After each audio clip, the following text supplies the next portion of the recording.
জয় গুরু, জয় শ্রী শ্রী যোগীশ্বরের জয়। আজ আমরা শুনব যোগীশ্বরের জীবনের কাহিনী। নাম যোগীশ্বর, তার আসল নাম শ্রী কালীপদ গুহ রায়। যেদিন থেকে তার জীবন সম্বন্ধে জেনেছি সেদিন থেকেই এক আকুল আগ্রহ হৃদয় অনুভব করেছি, এবং তিনি ছিলেন গুপ্ত যোগী, মহাপুরুষ তো অবশ্যই। তার এই জীবনের জীবনী পাঠ করার অনুমতি এতদিন ছিল না, তাই পাঠ করতে পারিনি। এবার অনুমতি পেয়েছি। যোগীশ্বর বইটি লিখেছেন শ্রী অমিয় কুমার মজুমদার। মহাপুরুষদের জীবনে নানা ধরনের ঘটনা অসংখ্য রয়েছে, কিন্তু তার মধ্যে কয়েকটি ঘটনাই আমরা জানতে পারি। শ্রী শ্রী রামকৃষ্ণদেব, শ্রী শ্রী রাম ঠাকুর বা অন্য যে কোনো মহাপুরুষ, শ্রী শ্রী ওঙ্কারনাথ দেব, তাঁদের জীবনের কতটুকুই বা আমরা জানতে পারি। যেটুকু তাঁরা জানতে দিতে চান সেটুকুই আমরা জানতে পারি। যোগীশ্বরের জীবনেও তাই। চলে যাই ঘটনাটিতে। হরিদ্বারের কাছাকাছি হিমালয়ের এক অংশে এক বৃদ্ধ মহাত্মার পায়ে ধরে কেঁদে উঠলেন বছর 50-এর এক সাধু। বৃদ্ধ মহাত্মার তখন প্রায় 3 বছর বয়স। দেখে মনে হয় বয়স 30 কি 40। নবীন সাধুটি বলছেন, বাবা আমাকে কৃপা করুন। বৃদ্ধ মহাত্মা বললেন শান্ত কণ্ঠে, আর একটা জন্ম অপেক্ষা করতে হবে। গুরু যা দিয়েছেন তার বেশি এ জন্মে তোর বরাদ্দ নেই। নবীন সাধু আবার মিনতি করছেন, না বাবা, আপনি সব পারেন। মহাত্মা বললেন, না বেটা, তা হয় না। আমি তো দূরের কথা, মহাযোগীদেরও সাধ্য নেই এই বিধান ভাঙার। গুরুকৃপায় তো ভালো অবস্থাতেই আছিস। সাধু তবুও নাছোড়বান্দা বললেন, না বাবা, এই জন্মেই আমাকে দয়া করুন। মহাত্মা বললেন, এই দুনিয়ায় কারো সাধ্য নেই তোকে কিছু দেয়, তবে দেনেওয়ালা যদি নিজের বিধান ভাঙেন তবেই হতে পারে। সাধু হতাশ কণ্ঠে বললেন, আমি তাকে কোথায় পাব? তার দেখা তো আজও পাইনি। বৃদ্ধ মহাত্মার একটু স্মিত হাসি ফুটে উঠল মুখে। বললেন, দেখা করবি? সাধু তখন বিস্ময়াবিষ্ট। মহাত্মা বললেন, কলকাতায় যেতে পারবি? সাধু বললেন, হ্যাঁ বাবা, পারবো। তবে কলকাতায় চলে যায়, এই ঠিকানায় দেখা কর। বলে ঠিকানা ও নাম বলে দিলেন সেই বৃদ্ধ মহাত্মা। সাধু বললেন, ইনি কে বাবা? মহাত্মা বললেন, আরে ইনিই তো দেনেওয়ালা, খোদ মালিক। বৃদ্ধ মহাত্মা বারে বারে সেই বাঙালি বাবুর উদ্দেশ্যে প্রণাম জানিয়ে বললেন, হ্যাঁ বেটা, এর বাঙালি দেহ এবারে। সপ্তাহ 1.5 বাদে কলকাতার ডালহৌসি স্কোয়ারের উত্তর অঞ্চলে রাস্তা খুঁজে খুঁজে ঠিকানা পেয়ে দোতলায় একটা অফিসের গেটে দারোয়ানকে সেই সাধু বললেন, কালীপদ গুহ রায় এখানে থাকেন? সাধুকে দেখে হিন্দুস্তানি দারোয়ান তাড়াতাড়ি টুল ছেড়ে উঠে দাঁড়িয়ে বলল, জি হ্যাঁ, উনি এই অফিসের বড়বাবু, তিনি ভিতরে আছেন। এই কথা বলে চেম্বারটি দেখিয়ে দিলেন। সাধুটি ঢুকে কোনো দিকে না তাকিয়ে ধীর পদক্ষেপে চেম্বারের সামনে গেলেন। চেম্বারের বাইরে যে দারোয়ান ছিল সে বাধা দেবার আগেই সাধুটি ঘরে ঢুকে গেলেন। কাঁচে ঢাকা প্রকাণ্ড টেবিলের সামনে মুখ করে যোগেশ্বর উপবিষ্ট। টেবিলের ওপাশে জনাচারেক ভদ্রলোক তাঁর সঙ্গে কথা বলছেন। জটাধারী সাধুকে দেখে আলাপে ছেদ পড়ল। যোগীশ্বর বললেন, কাকে চান? সাধু বললেন, আপনার সঙ্গে একটু কাজ আছে।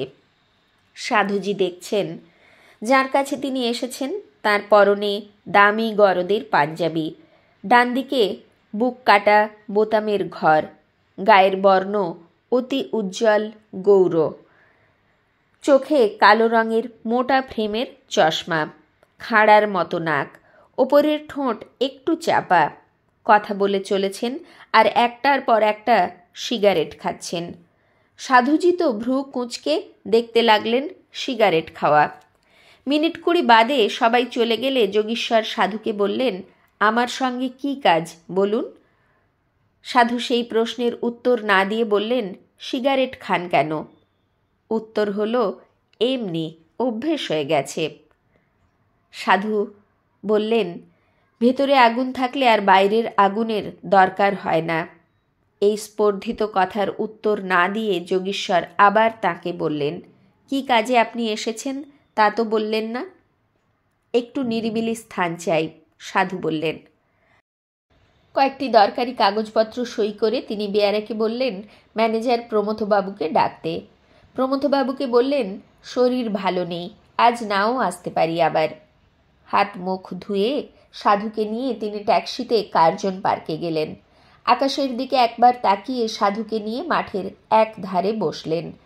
যোগীশ্বর বললেন, কিছু খাবেন? খেতে পারি, কিন্তু সব জিনিস তো খাই না, সাধু বললেন। ছানা? চলতে পারে, তা এখানে কোথায় পাবেন? সাধু জিজ্ঞেস করলেন।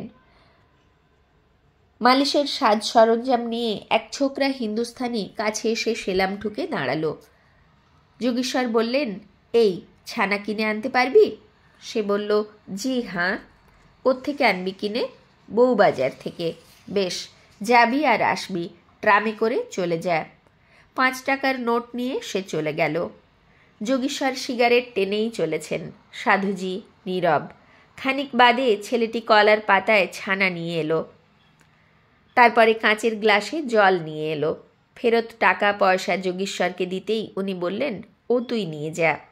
সে বলল, না বাবুজি। শওকত যোগীশ্বরের পরম ভক্ত আছে, সেই তো পাঠালো আমাকে, পয়সা নেব না।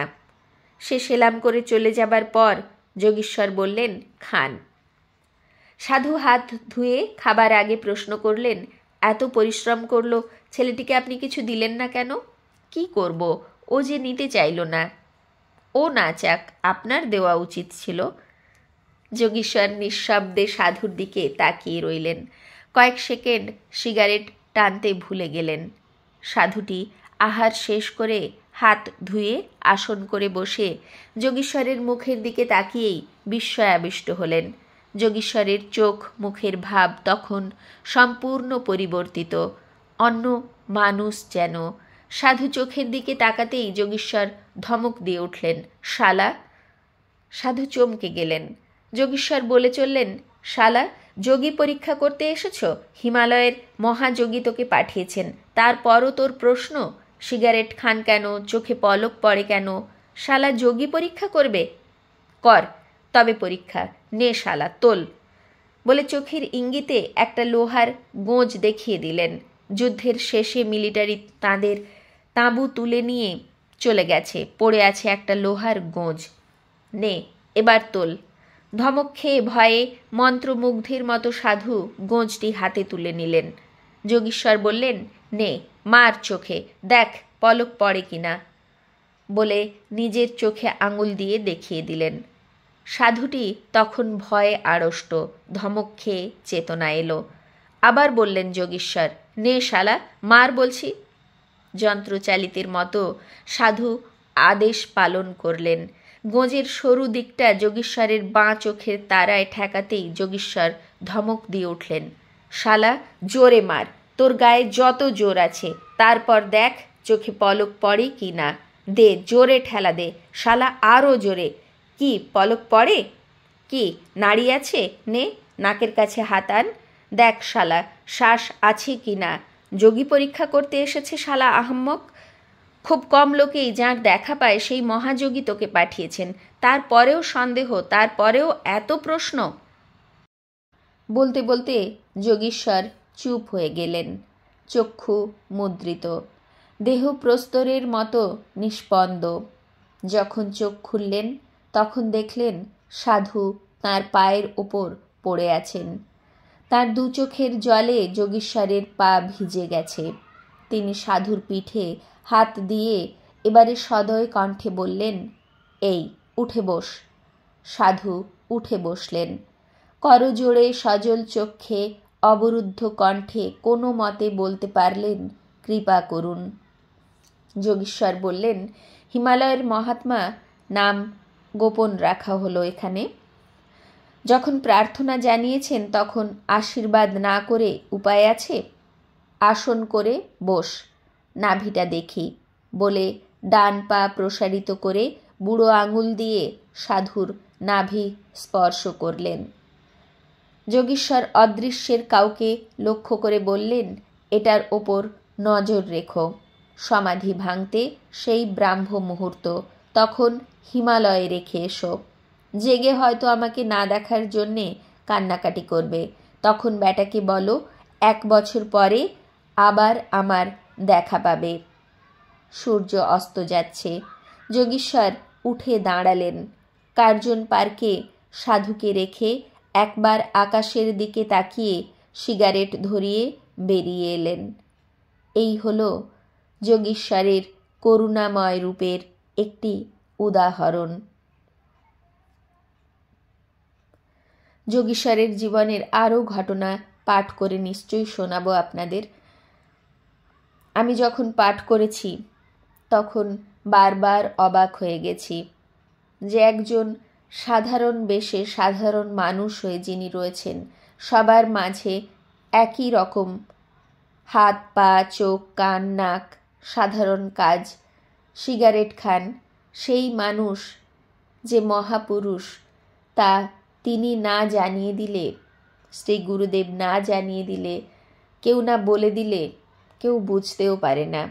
এখানে সাধু এসে এই যোগীশ্বরের বেশ ভূষা আচার আচরণ দেখে সন্দেহ করলেন এবং তাও যোগীশ্বর বুঝতে পেরে বললেন, নে পরীক্ষা কর যোগীকে। কি অদ্ভুতভাবে পরীক্ষা করালেন সাধুকে দিয়ে। মহাপুরুষদের এসব জীবনী পাঠ করতে করতে মনে হয় কে যে কোন রূপে আমাদের চারপাশে রয়েছেন আমরা জানতেও পারি না, তারা না জানিয়ে দিলে। তারপর লেখক লিখছেন, যোগীশ্বরের পৃথিবীতে আসার কারণ দুর্গেয়।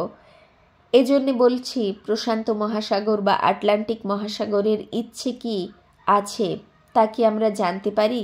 তবে এ কথা সত্যি, তিনি এ জন্মে এসেছিলেন নামের বীজ ছড়িয়ে দিতে, শক্তি সম্পন্ন যোগীদের কল্যাণের পথে নিয়ে আসতে এবং অশুভ শক্তিকে সম্পূর্ণ পর্যুদস্ত করে দিতে। অনেক মহাঋষি যোগীরা তো ছিলেন, কিন্তু যোগীশ্বর স্বতন্ত্র। তাই এ জীবনের স্বল্প মেয়াদী পরিসরে তিনি অতি সঙ্গোপনে তাঁর কাজ করে গেছেন। আজ এই পর্যন্তই। জয় গুরু, জয় শ্রী শ্রী যোগীশ্বরের জয়। গুরু কৃপাহি কেবলম। জয় গুরু।